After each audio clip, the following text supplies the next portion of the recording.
What makes it tick? That's the question you should have if you plan on understanding how things work. In a few hours, you'll discover some very incredible truths about reality. We are about to take your world apart and see what's really making it tick. There are many clips within this film. They are the property of their own creators, and I claim no responsibility and no credit for them. This is a documentary, and as such I am offering it to you, the viewer, free of charge for educational use only. No one shall ever sell this film. It's my hope that the information presented here will help you see through some common misconceptions about the world and society. I did this for your edification and contemplation. I did this for you. The references to man in this film are not gender specific. I use many terms in a general sense, so please don't get wrapped up in semantics. There are many depictions of violence, death, dismemberment, nudity, and all manner of atrocities of mankind within this documentary. It is intended for mature understanding and is not meant for a child. It's important to show you the truth rather than to sugarcoat reality, like on television, or in a newspaper, or what the president might say. All of these sources are scripted and domesticated. Ask the question of who benefits. Ask the question of who has control. Understand that fear can be used against you, or ridicule. There's a great deal of methods that are used to sway your actions, beliefs, and thoughts. Step outside that box you've built around yourself, but don't plan on going back in. Thank you for watching this film.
He who builds the clock sets the time. He creates the intervals of time. The Clockmaker uses a system that always displays a repeatable vibration. The Clockmaker tunes this vibration with the passing of the day. Then he divides the day into his pattern of intervals. And so time is measured through this system. A system is an organized group of components that work together. A system is an organized method or scheme.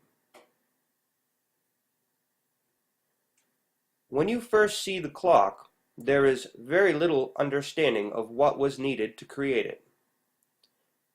And even worse, you have no clue as to the purposes of the clock. What is the purpose of the clock? Most people will say a clock tells time, but this is not purpose. The measurement of time that you see on a clock is an effect of the clockwork.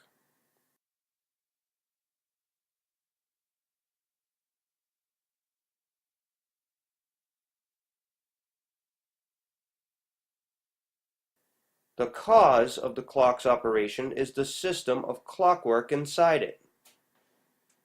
And the purpose is still hidden from all eyes, even with deep inspection of the clockwork.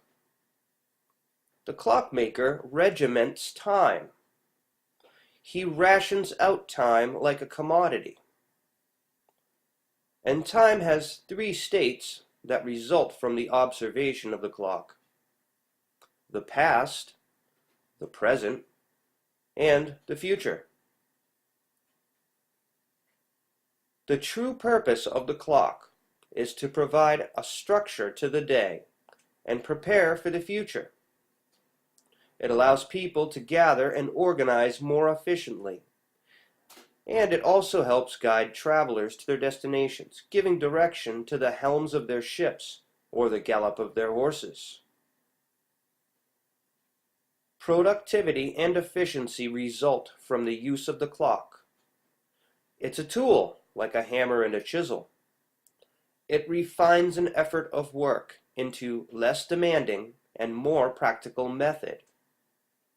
It destroys chaos and it brings order. All of this from a simple, steady vibration.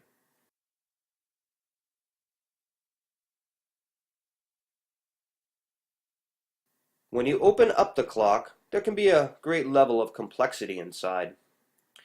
And you'll spend plenty of time just trying to find out what makes it tick. All the focus and attention given to the exploration of the workings of the clock distracts you from the purpose. Instead, you find the cause and the effect.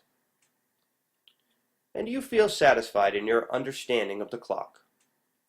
You could even become an expert in clocks, and still miss the purpose of its original creation in the first place. The distraction of complexity can hide true intent and purpose from one who studies any system. A distraction removes a motive force or an action. A distraction is something that leads you astray. A distraction is a division by dragging.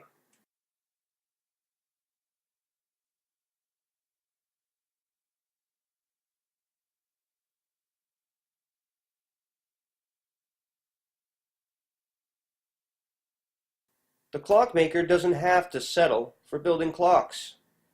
All sorts of machines can be made, all of them based on similar concepts of structure and mechanics. A printing press, harvester, automobile, or a gun could be fashioned. And just like the clock, if you examine each machine, you will find they share a fundamental purpose. All machines increase productivity and efficiency. There is one machine at work today that led to the development of all the others. It has stood the test of time, although many revisions were made over thousands of years to enhance and improve it. This machine might have a different facade in different places or in different times. It doesn't have a name, and the parts of this machine are buried under massive complexity. The word occult is defined as being hidden under layers of complexity, or something that is not directly observable.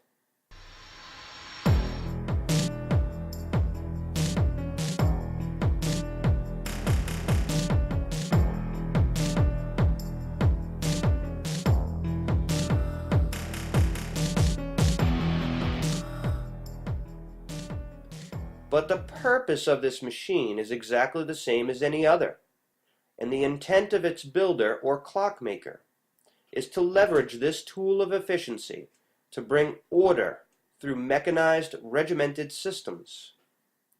The clockmaker refines his creation to bring even better productivity. When the clock spring runs out, the clock is wound by the clockmaker. If the clock spring breaks, it's replaced with a new one. And this oldest machine has broken many of them. But what is this machine and what makes it tick? To describe and understand this machine, we need to develop clear, agreeable acceptance that we are not dealing with a physical machine like a clock or an airplane. All machines must have a design, a blueprint or a plan, the cause to bring an effect, a system or group of systems that generate high levels of order. Men develop the ideas in their minds far in advance of any physical cutting or forging of a machine. It's this process of developing a scheme that gives birth to any machine. A scheme is a systematic plan for gain or productivity. It is a plan to put ideas or concepts into motion.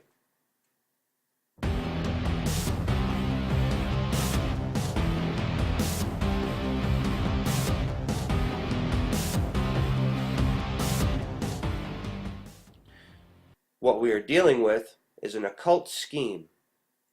It's been built to increase productivity and profit. Multiple distractions of complexity conspire to keep the full picture of the machine hidden from the ignorant.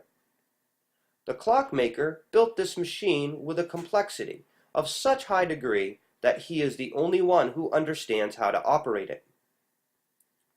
The order provided by the machine ensures some security and a living for all who choose to partake in the progress and development of the machine. But they are obligated to help maintain it in return for the benefits of its use. They must fuel the machine with their labor, energy, and resources. And the Clockmaker rules over the entire machine. He is God and master of it.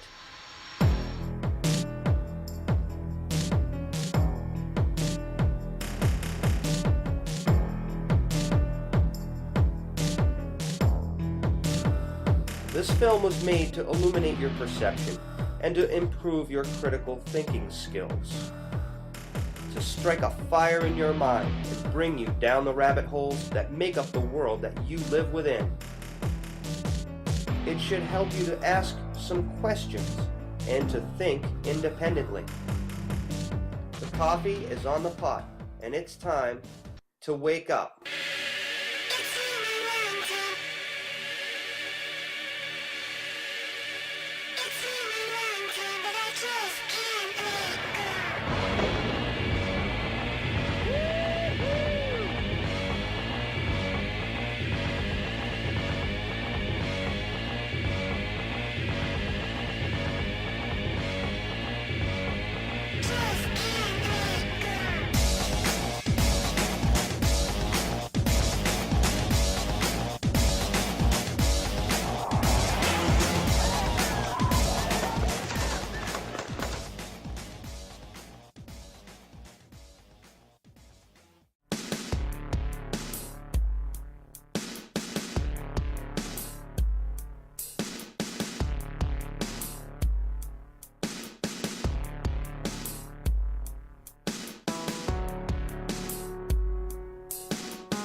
The Clockmaker is an engineer.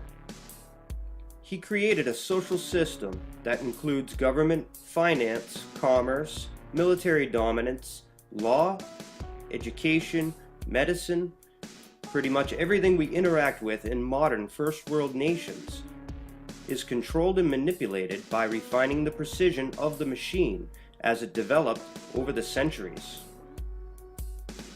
Greater order, greater productivity, greater efficiency and profit, of course. It may be hard to believe in some grand conspiracy, but no matter how the machine of society is viewed, you are left with a pile of compelling documents and codes of operation that all point back to a higher authority. These are internal documents, publications, and rules that implicate the authority vested in corporate fronts, foundations, secret orders, the private international banking cartel, the Vatican, the Crown. I really could spend hours listing off the various organizations that have no allegiance at all to any country, much less America. But the really interesting thing you will find is an understanding between these groups and the methods that they use. The tools normally reserved for the wealthy and powerful are laid bare for you here. I'll give you a helping hand through the rabbit hole. It's up to you what you want to make out of this information. I'll try to provide as much source material to look up for yourself. If I can find the connections between these subjects and their foundational methods, it should be easy for you to continue searching for higher degrees of understanding and research.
All groups in society have a pecking order.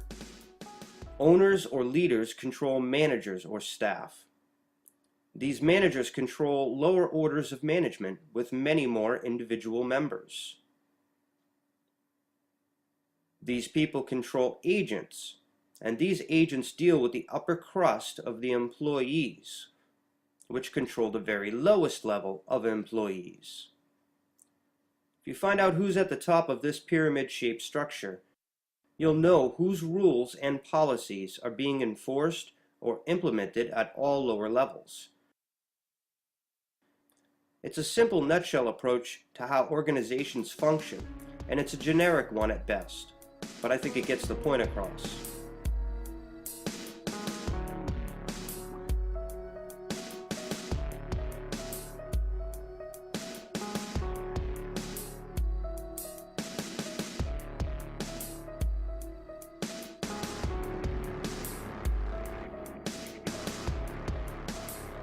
At one time, I thought I knew exactly who the Clockmaker was.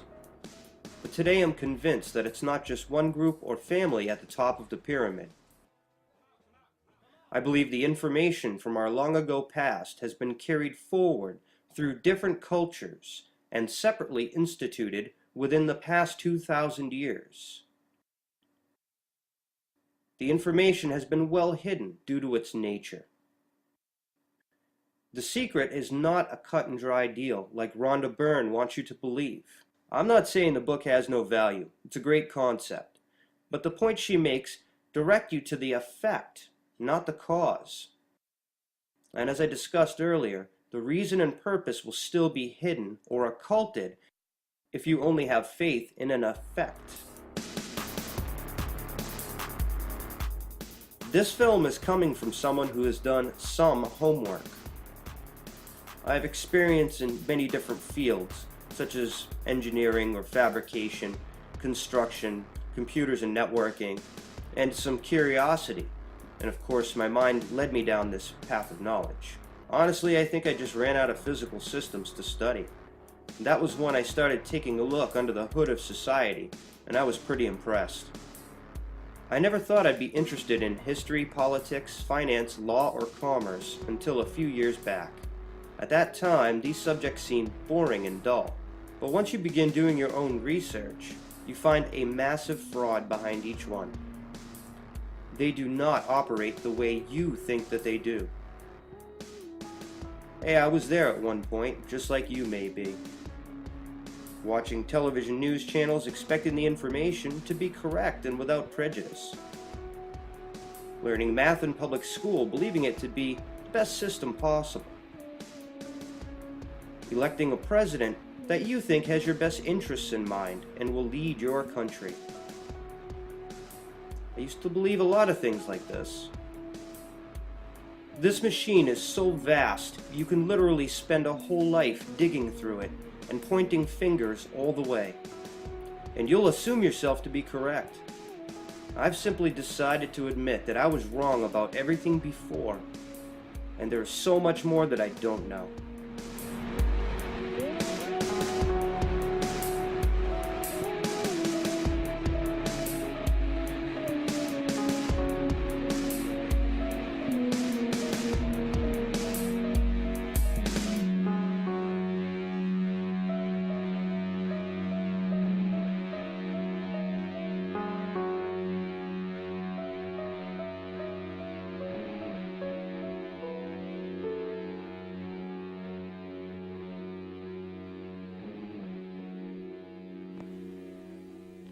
Yes, sir. Personnel.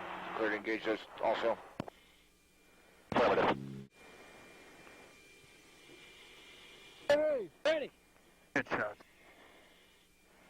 Direct secondaries. People running to the west. This is the man who will take over one of the U.S. military's most challenging jobs, General James Mattis, and this is what he's best known for. Actually, it's a lot of fun to fight them, you know. It's a hell of a hoot. It's fun to shoot some people. I'll be right up with you. I like brawling. In announcing his choice of Mattis, Secretary of Defense Robert Gates defended the general, saying he hasn't said anything similar since. After this, Mattis was told to watch his words in public. It was 5 years ago. Appropriate action was taken at the time. I think that the subsequent 5 years have demonstrated that the lesson was learned. As you go back in time, even as far back as 1,000 years ago, people were way better educated than we are now. That's not even proper English. You know what I'm saying? Is like when you go back in time and you read documents from 1,000 years ago and you have trouble understanding those people, don't think of those people as dumb anymore. I'm the dumb person on this end trying to decipher the brilliance that the people have left behind, right? And so the irony of Tragedy and Hope, the book, is that while it was suppressed to the public, everyone who's anyone politically read this book and kept this book on their coffee table, and it was a sign of their knowledge of the De Beers cartel and Cecil Rhodes' secret society, which was based on the Jesuits, and the fact that they have these Rhodes scholarships where they go around and they recruit the intellectual elite and prepare them for statesmanhood and service. And when you have all these things come together, it's just, I don't know. For me, it was mind-blowing. And so out of that, when we try to create a channel of media that allows, free distribution without corporate, sponsorship and all the things that we wanted to do it right, we thought that this was a good name and a good embodiment of an idea working forward after being suppressed so long. It's like if you want to understand the workings of the world, read the book that they're using to run the world. This is what Bill Clinton read, and then he said, no thanks on Vietnam.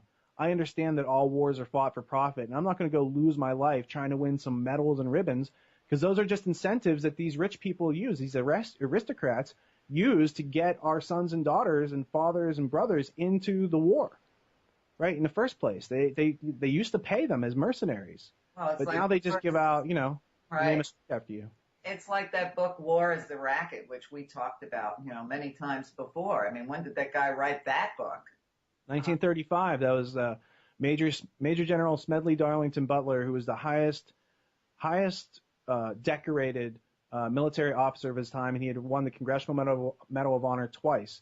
And he said, here's what I did in Haiti, and here's what I did in Nicaragua, and it was all for these companies like Standard Oil, and basically for the corporations that go in all over the world, they use the military to undermine the country, to make the country subvert through force, and he clears it so that Standard Oil and American Fruit and these other CIA front companies, et cetera, can play, empire around the world and use force and aggression, which I believe as a fundamental axis of philosophy is wrong. Shouldn't have to force anyone. If it's a good idea, people should want to, they'll want to do it. You won't have to force them. So he was like one of the first economic hitmen, just being used in the service of the corporate military agenda.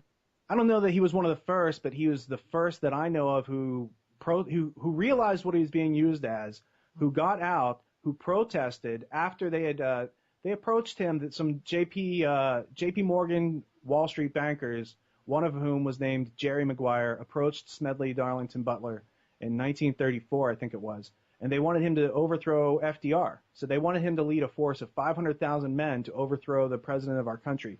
And so the people who were asking him to do this are the same people who were funding the Nazis at the time.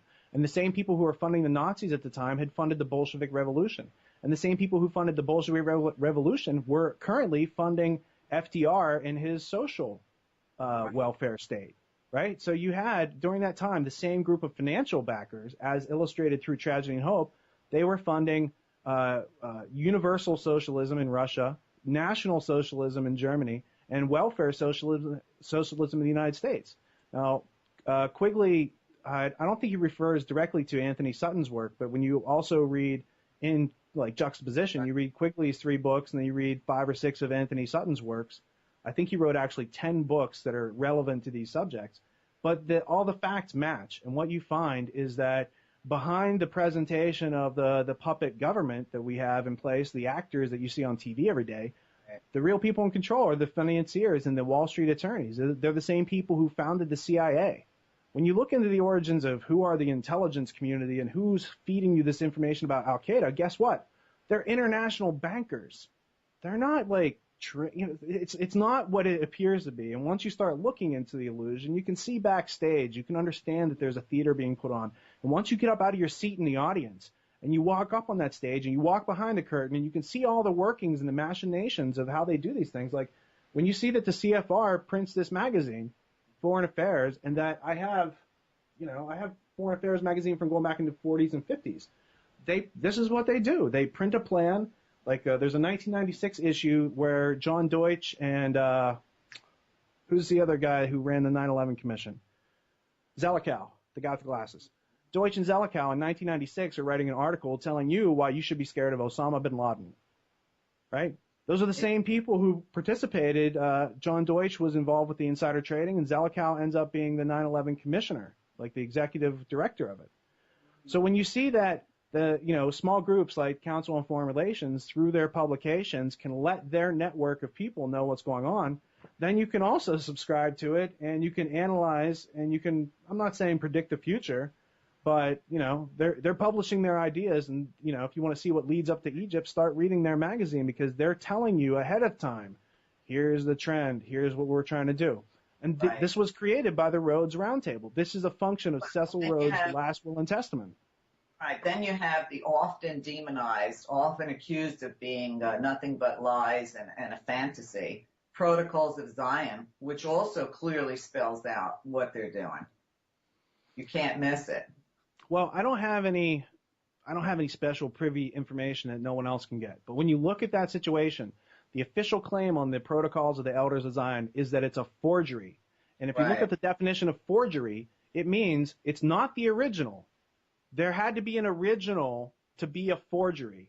So when people say it's a forgery, they're using clever rhetoric on you, and you should start to understand. And when, I'm not saying that, look, it's an interesting historical document that needs to be looked into and needs more scrutiny. None of us can look at that and say, well, this is definitely what's going on, because we don't know the nature and origins of that. There's many quotes out there that seem to be very useful to the Patriot movement that aren't accurate when you go back and look at the source material. James Corbett did a show on this last week, so he was going into some of these Patriot myths.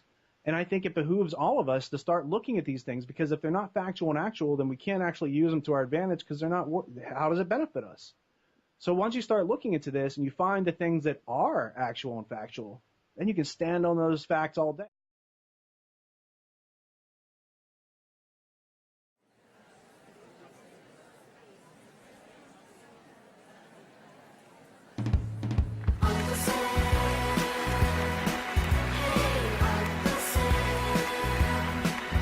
Everybody, gather round. I'm here to give you anything you like.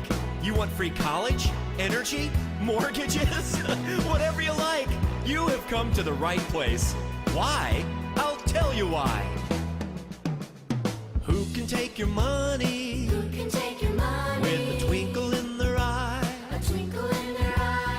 Take it all away and give it to some other guy. The government. The government.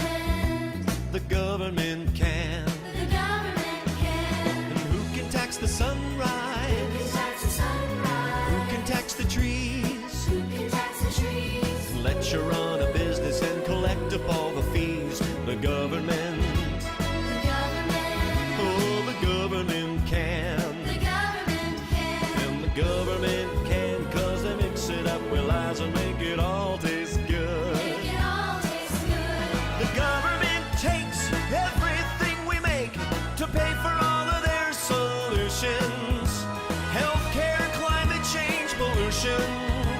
throw away the Constitution. And who can give a bailout? Who can give a bailout? Tell us to behave. Tell us to behave. And make the founding fathers roll over in their grave. The government. The government. Oh, the government can. The government can. And the government can, 'cause they mix it up with lies and make it all taste good. Make it all taste good. The government takes everything we make. They're power hungry and malicious. Their economics are fictitious. Soon we'll have to eat our dishes.